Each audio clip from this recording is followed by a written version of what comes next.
Hello viewers, if you are new to the channel, please hit the like and subscribe button and share it with your friends.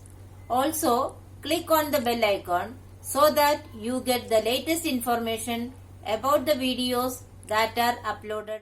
Hello students, welcome back to the new video. In this video, we are going to continue the ongoing chapter number 15, Some Natural Phenomena. In today's session, we will discuss about earthquakes and its causes. First of all, we will discuss about earthquake. The natural phenomena like lightning, thunderstorm and cyclones can be predicted to some extent. The weather department can warn about a thunderstorm developing in some area. If a thunderstorm occurs, there is always a possibility of lightning and cyclones accompanying it. We get time to take measures to protect ourselves from the damage caused by this phenomena.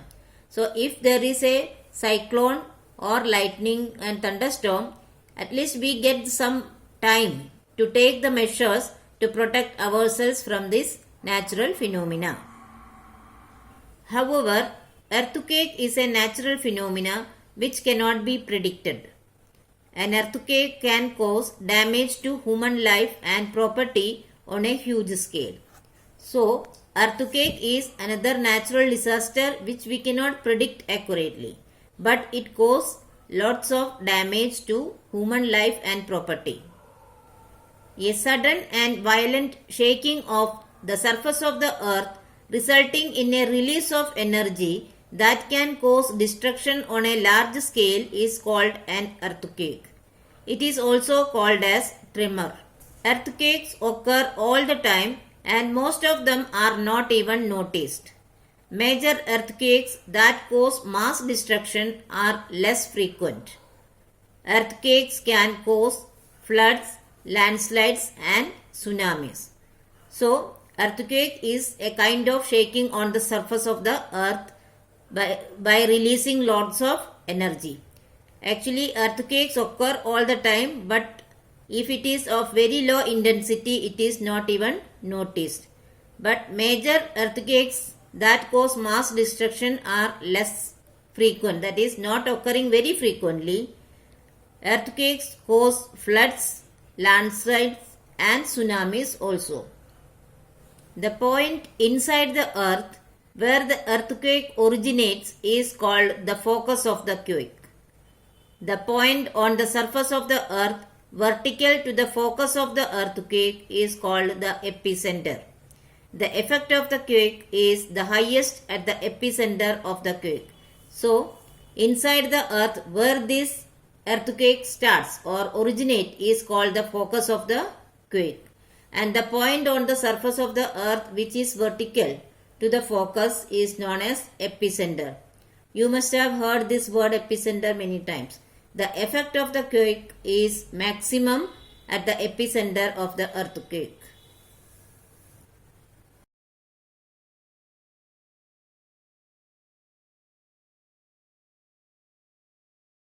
Now let us see what are the causes of earthquakes. An earthquake is caused by the disturbances deep inside the earth's surface. The outermost layer of the earth is called the crust. This layer of earth is not in one piece. It is divided into many fragments called the tectonic plates. These plates constantly move against each other.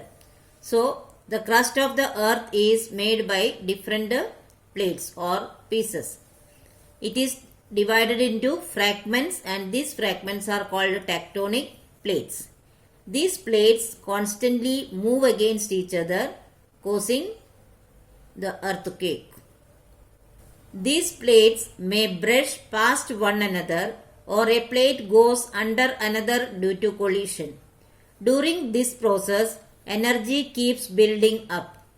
Over time, when the stress at the fault line, that is the line of separation between two plates, exceeds the strength of the rocks, the stored energy is released in the form of waves called seismic waves. When the waves reach the crust, Earth's surface is strongly shaken which is felt as an earthquake. Here is the diagram of the fault line, movement of tectonic plates and release of stored energy. An earthquake occurs due to the movement of tectonic plates. The boundaries of these plates are the weak zones where earthquakes are more likely to occur. So these weak zones are called seismic zones or fault zones. Here are the major tectonic plates of the world. Tremors on Earth can also be caused due to volcanic eruption, underground nuclear explosions, or by the heating of Earth's surface by a meteor. So what are the various causes of earthquake? First one is movement of the tectonic plates in the form of collision or brushing of the one plate under the other.